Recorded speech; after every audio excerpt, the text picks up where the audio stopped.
नमस्कार दोस्तों, आपका स्वागत है लाल किताब की हमारी इस कोर्स में। आज हम बात करेंगे सूर्य जब कुंडली के अलग अलग घरों में होता है तो उसका क्या अच्छा प्रभाव होता है और क्या बुरा प्रभाव होता है। कुंडली के पहले घर में जब सूर्य होते हैं तो सूर्य को सतयोगी राजा के तरह से कहा गया है। सतयोगी राजा वो एक ही होते थे, भगवान राम। जिस तरह से भगवान राम उसूलों के पक्के थे, अपनी कमिटमेंट, अपने वादे को पूर्ण निभाते थे और अपने चरित्र को उन्होंने हमेशा साफ रखा। जो लोग हैं, जो जनता है, उनके लिए हमेशा पॉजिटिव रहे, एक समान न्याय करने की कोशिश करी। सूर्य फर्स्ट हाउस वाला व्यक्ति अगर अपनी लाइफ में इन्हीं बातों को याद रखेगा तो उसके जीवन में हमेशा सफलता उसके कदम चूमेगी। सूर्य फर्स्ट वाला इंसान अपने सूर्य को उच्च का मानकर चले, यानी वो बेस्ट है। भगवान विष्णु की तरह, जैसे भगवान विष्णु दुनिया को पालते हैं, उसी तरह से उनका रोल हमेशा रहता है। ऐसे इंसान की ये खासियत होती है। अपने पिता के साथ अच्छे संबंध रखना,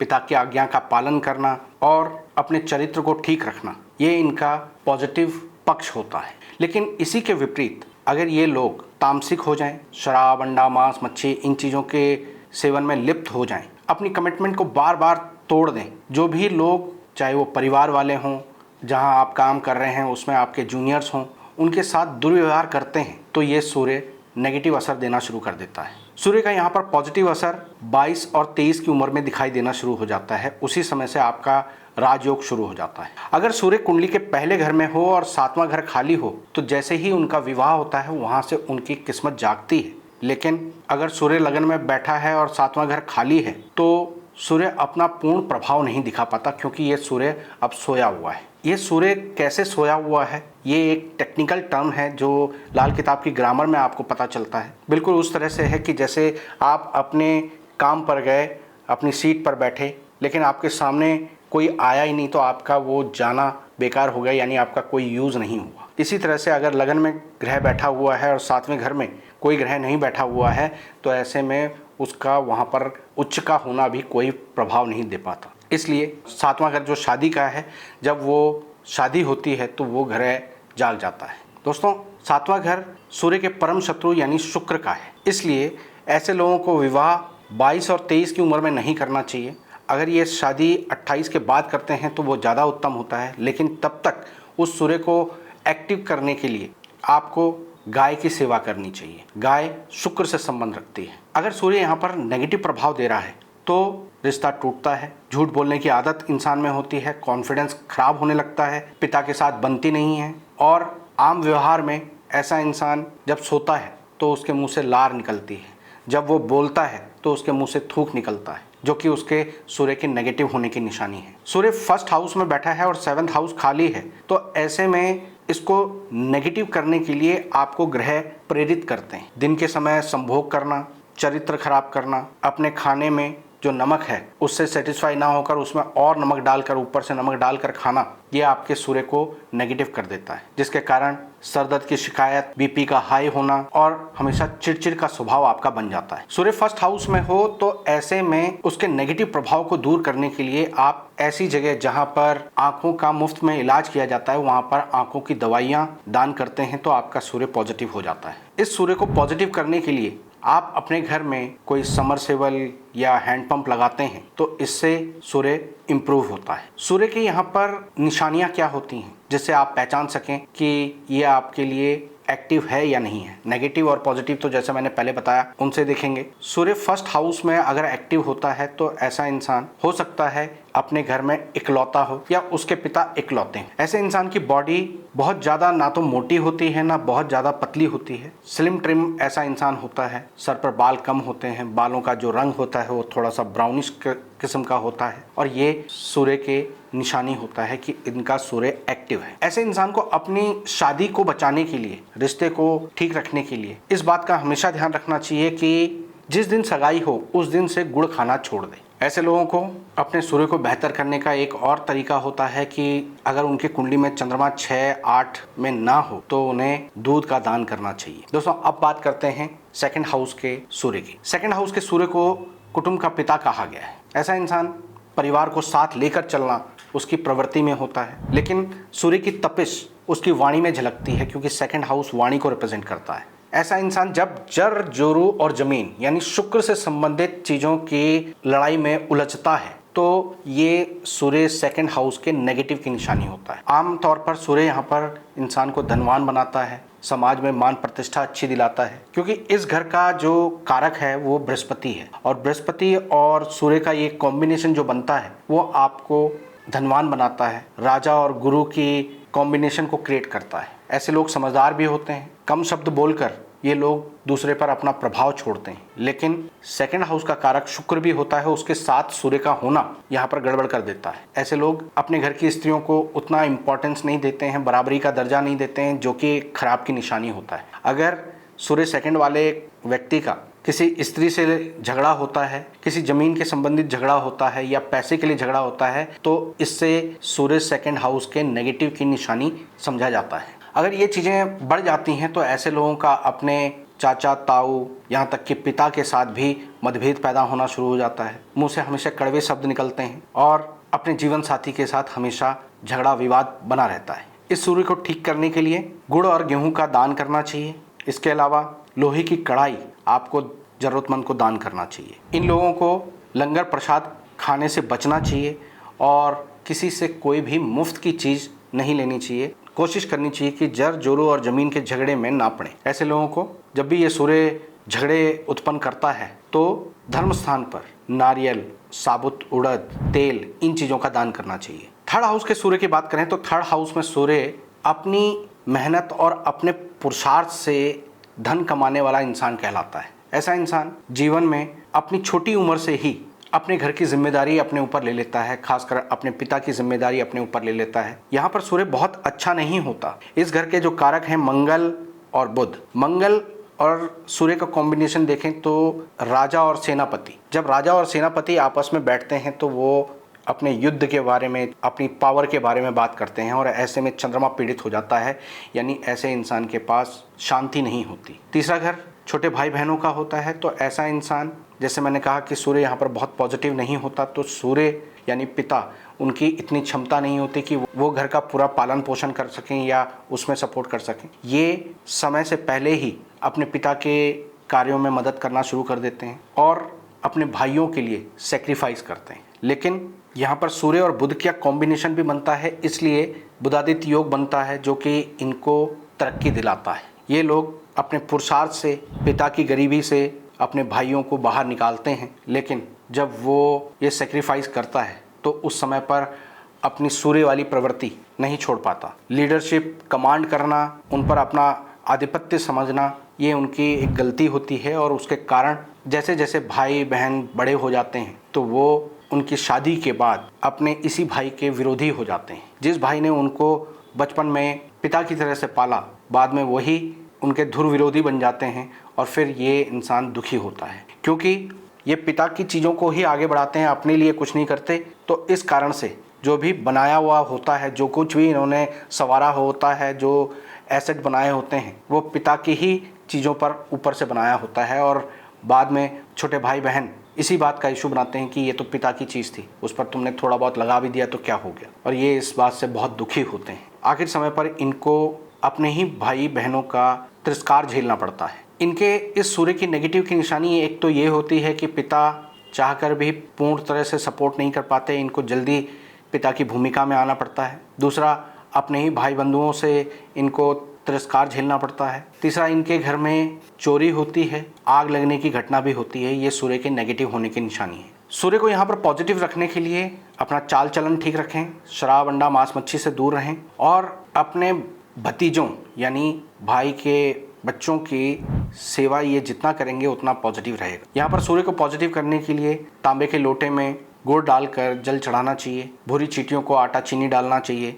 हफ्ते में एक दिन, खासकर रविवार के दिन, नमक का त्याग करना चाहिए। दोस्तों, सूर्य जब चौथे घर में होते हैं तो इसे रेशम का कीड़ा कहा गया है। ऐसा इंसान अपने जीवन के सुख सुविधाओं को त्यागता है अपने परिवार के लिए। वो कमाता है, बढ़ता है, लेकिन अपने खुद के लिए वो बहुत कुछ ऐशो आराम जमा नहीं कर पाता या उनका भोग नहीं कर पाता। उसकी जो कमाई होती है वो उसके परिवार वाले, उसके बच्चे ये भोगते हैं। यहाँ पर सूर्य वाला साफ दिल का इंसान होता है। ज्योतिष, मैथमेटिक्स, ऐसी फील्ड में उसकी बहुत अच्छी पकड़ होती है। लेकिन सूर्य की चमक यहाँ पर नहीं है, क्योंकि ये आधी रात का सूर्य है। ऐसे लोगों को अपना इमोशनल पार्ट हमेशा उन्हें अंधा बना देता है, यानी एक तरह से वो देख कर भी कुछ नहीं देखते। लोग उनको बेवकूफ़ बनाने की कोशिश कर रहे होते हैं, वो समझ भी रहे होते हैं, फिर भी वो गलती कर देते हैं। चौथा घर जल का है, चंद्रमा का है, और यहाँ पर सूर्य की तपिश उस जल को वाष्प बनाकर बादल बना देती है। वो बादल केवल उस सरोवर में नहीं गिरता,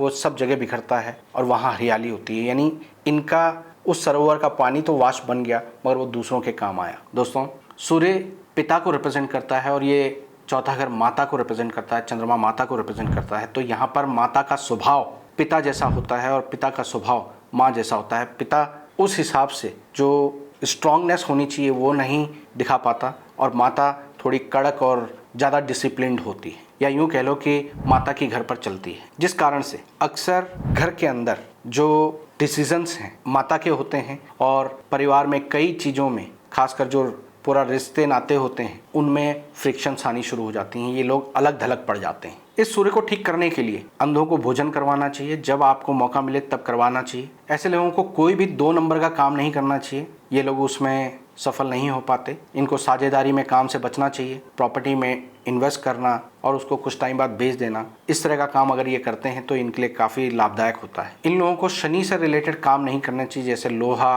लकड़ी, पेट्रोलियम आदि का काम इनको बिल्कुल नहीं करना चाहिए। दोस्तों, 5th हाउस का सूर्य हेड मास्टर की तरह होता है। जैसे हेड मास्टर स्कूल में घूमता है तो सारे बच्चे शांत हो जाते हैं, टीचर सिंसियर हो जाते हैं, उसी तरह से एक खौफ 5वें घर के सूर्य वाले इंसान का बनता है। ये अपने मुंह से कुछ रूड बोलें या ना बोलें, लेकिन लोग इन्हें कड़क और कठोर समझते हैं। हेड मास्टर की जो ये भूमिका होती है, वही ये घर के अंदर अपने बच्चों के साथ भी व्यवहार करते हैं, या वैसा माहौल क्रिएट करके रखते हैं जिसके कारण इन्हीं के बच्चे जैसे जैसे बड़े होते हैं तो इनके खिलाफ खड़े हो जाते हैं। ये सूर्य बृहस्पति और खुद अपने सूर्य के घर में है, सिंह राशि से सूर्य बनता है और बृहस्पति यहाँ के कारक हैं। तो इनकी पोजीशन, इनकी एजुकेशन, इनका मार्केट वैल्यू बहुत अच्छी होती है, लेकिन दूसरी तरफ अपने ही घर में इनकी वैल्यू नहीं होती। इस सूर्य की नेगेटिव की निशानी ये होती है कि ऐसे लोग अपने कंपटीटर से जलने लगते हैं, ईर्ष्या इनके अंदर आने लगती है, क्रोध इनके अंदर बहुत ज़्यादा बढ़ जाता है, जो कि इनके लिए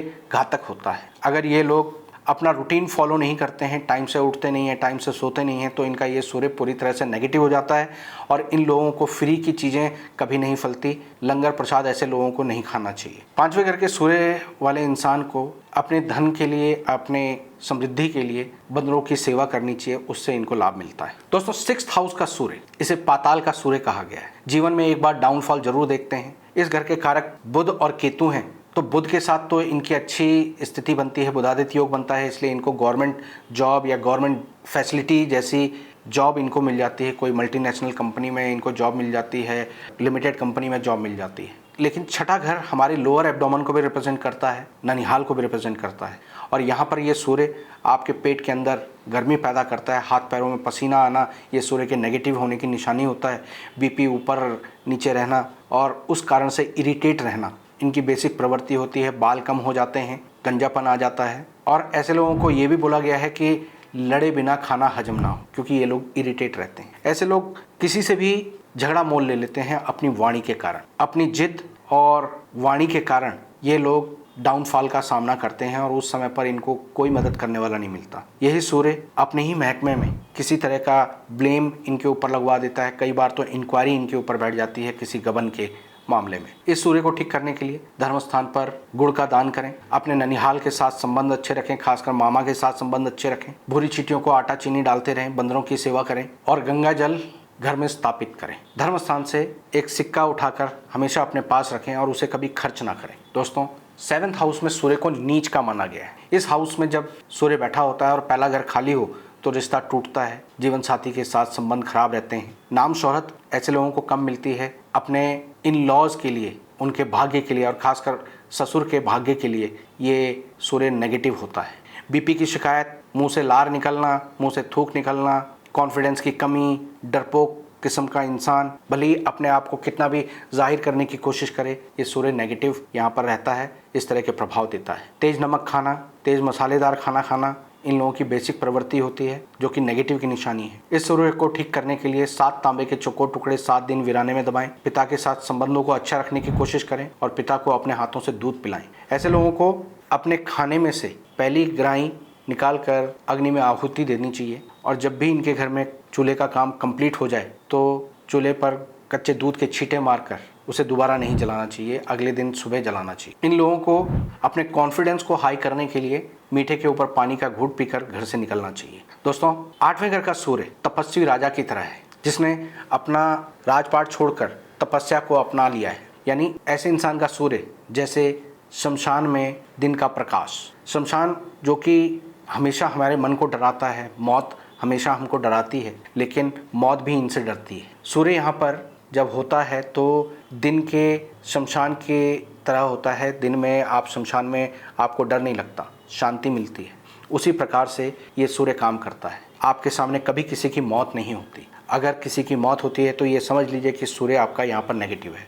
बस इन लोगों को बार बार हर चीज़ पर कसम नहीं खानी चाहिए और अगर कोई कसम खाता है तो उसको पूरा करने की कोशिश करनी चाहिए।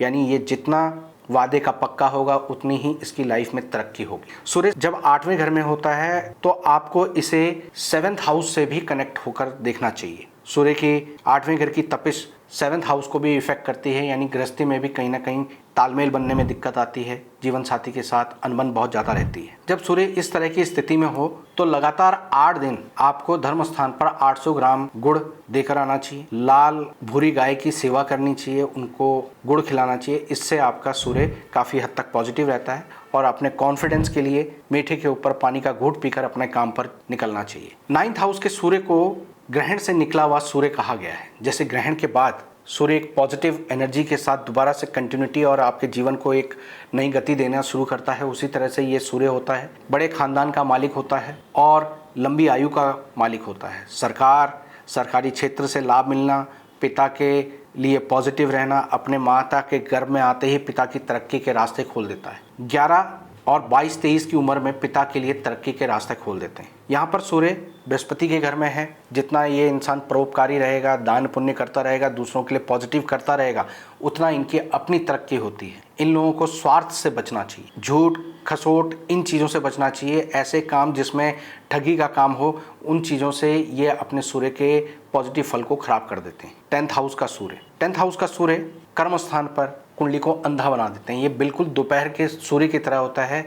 नंगी आंखों से दोपहर के सूर्य को अगर आप देखते हैं तो आंखें चौंधिया जाती हैं, आपको कुछ नज़र नहीं आता, सब सफ़ेद सफ़ेद नज़र आता है। उसी प्रकार से ये सूर्य आपके जीवन में आंखें चौंधिया देता है और आपको भटका देता है। पहले मौके मिलते नहीं और मौके मिले तो इकट्ठे 4 मिले और आप कंफ्यूज हो गए। ऐसा इंसान अगर तामसिक बनता है तो वो शनि को एक्टिव कर देता है जो इस घर का मालिक है। अब शनि और सूर्य का यहाँ पर टकराव शुरू हो जाता है, जिससे कि अपने जीवन के जो आराम है, जो इंजॉयमेंट है, वो ख़त्म होने लगती है। गृहस्थी में भी प्रॉब्लम आती है और ऐसा इंसान वहम का शिकार होने लगता है। उसे हर चीज़ में डाउट होना शुरू हो जाता है और ये इसके नेगेटिव की निशानी होता है। अपने जीवन में अपने वहमों के कारण अपने पैरों पर खुद कुल्हाड़ी मार देते हैं, अपनी तरक्की को रोक देते हैं। इस सूर्य को पॉजिटिव करने के लिए सर को ढक कर रखना चाहिए। बस काला और नीला सर पर ना रखें, खाकी टोपी, सफ़ेद टोपी या साफ़ी, इस तरह की चीज़ें बांध सकते हैं। एक तांबे का सिक्का 43 दिन तक लगातार जल प्रवाह करने से इनका सूर्य पॉजिटिव होता है। भूरी चींटियों को आटा चीनी डालने से लाभ मिलता है और इन लोगों को काले नीले कपड़े का परहेज करना चाहिए। 11वें घर में जब सूर्य होते हैं तो पूर्ण रूप से धर्मी लेकिन ऐश पसंद होते हैं। ऐसा इंसान जितना धर्मी रहेगा, जितना सात्विक रहेगा, जितना तामसिक चीज़ों से दूर रहेगा, यानी शराब, अंडा, मांस, मच्छी, इन चीज़ों से जितना दूर रहेगा, उतना इनका सूर्य इनके लिए इफेक्टिव रहेगा। कम से कम 11 गुना पॉजिटिव फल देगा। रुपए, पैसे, धन दौलत, इनके मामले में हमेशा राहत देगा क्योंकि ये इनकम का घर है। इनकम उसकी हमेशा बेहतर पोजीशन पर रहेगी, पिता का पूर्ण साथ मिलेगा। लेकिन यही इंसान ऐश पसंद भी होता है, यानी अगर ये धर्मी रहे और ठाट बाट में रहे, अच्छी गाड़ी में घूमे, अच्छे कपड़े पहने, तो सूर्य इनकी तरक्की बहुत अच्छी करवाता है। लेकिन अगर इन्होंने तामसिक चीज़ों को अपना लिया, शराब, अंडा, मांस, मच्छी, इन चीज़ों में लिप्त हो गए, तो यही सूर्य इनके लिए गरीबी का आलम खोल देता है। इनके घर में, इनके कारोबार में, इनके समाज में चीज़ें डाउन होने शुरू हो जाती हैं। लाइफ में तरक्की नहीं कर पाता, भटकता रहता है और अपने ही घर वालों के द्वारा तिरस्कृत होना शुरू हो जाता है। यहाँ तक कि कानूनी अड़चनें कोर्ट कचहरी, ये सब कुछ इनके साथ लग जाती हैं केवल तामसिक भोजन करने के कारण। यहाँ पर सूर्य ये भी कहता है कि अगर ऐसा इंसान मांस, अंडा वगैरह का सेवन करता है, अपनी ज़बानी चस्के को कंट्रोल नहीं कर पाता है, तो इनकी संतान पर बुरा असर आता है। खासकर पुत्र संतान के लिए ये नेगेटिव होता है। इस सूर्य को ठीक करने के लिए 11 मूली पत्ते समेत रात को सिरहाने के पास रखें और सुबह मंदिर में दे दें। ऐसा 11 दिन करें। अपनी ज़बान पर कंट्रोल रखें, ज़बानी चस्के से बचें, शनि को खराब न करें। जब भी मौका मिले तांबे का दान करें। और परेशानी बहुत ज़्यादा बढ़े, चाहे वो संतान से रिलेटेड हो, हॉस्पिटलों के चक्कर लग रहे हों संतान के लिए, या कानूनी अड़चने आ रही हों, तो ऐसे में अपने वजन के बराबर बकरी का दूध दान करें, तो इससे आपको लाभ मिलता है। दोस्तों, 12वें घर का सूर्य, ये 12वां घर जो होता है वो राहु और बृहस्पति का होता है, और यहाँ पर सूर्य आकर राहु के साथ झगड़ा करते हैं, ग्रहण लग जाता है। ऐसा इंसान लड़े बिना खाना हजम नहीं होता, छोटी छोटी बातों पे इरिटेट हो जाता है, नींद उसकी डिस्टर्ब होती है, बीपी उसका हाई होता है, किसी भी छोटी सी बात का मुद्दा बनाकर घर के अंदर एक तनाव की स्थिति को पैदा कर देता है। पिता के साथ ऐसे लोगों की नहीं बनती, देर रात तक ऐसे लोगों को नींद नहीं आती और सुबह जल्दी उठ नहीं पाते। ऐसे लोग दिमागी काम करते हैं तो तरक्की पाते हैं, गवर्नमेंट सर्वेंट भी बन जाते हैं, गवर्नमेंट सेक्टर से इनको फ़ायदा भी मिल जाता है अगर इनका सूर्य पॉजिटिव होता है। लेकिन अगर ये हाथ से रिलेटेड कोई काम करना शुरू करते हैं, यानी दस्तकारी का, मैकेनिक का, मैन्युफैक्चरिंग का काम करते हैं, तो ये इनको बिल्कुल सूट नहीं करता, उसमें पूरी तरह से बर्बाद हो जाते हैं। ऐसे लोग अपने बॉस, अपने पिता, इनका बहुत ज़्यादा मान नहीं कर पाते हैं, और अक्सर इन लोगों की उनसे तू मैं चलती रहती है, और वही इनके डाउनफॉल का कारण होते हैं। इसलिए ये लोग अपने जीवन में एक बार डाउनफॉल जरूर देखते हैं। इस सूर्य को ठीक करने के लिए बंदरों की सेवा करें, भूरी चींटियों को आटा चीनी रोज डालें, किसी की झूठी गवाही ना दें, और धर्म की पालना करें। ये सारे काम करते हैं तो इनका ये सूर्य काफ़ी हद तक इनके लिए पॉजिटिव हो जाता है। तो दोस्तों, ये था 12 घर के सूर्य का प्रभाव, उनके परहेज, उनके उपाय। इसी तरह की और जानकारी के लिए आप हमारी मेंबरशिप को ज्वाइन कर सकते हैं, जिसमें आपको सभी ग्रहों के 12 घरों के प्रभाव हमने बताए हैं, उसकी सीरीज शुरू कर रहे हैं। तो आज ही मेंबरशिप ज्वाइन करिए और अपने ज्ञान को बढ़ाइए। फिलहाल के लिए मैं अपनी वाणी को विराम देता हूँ। ओम नमः शिवाय।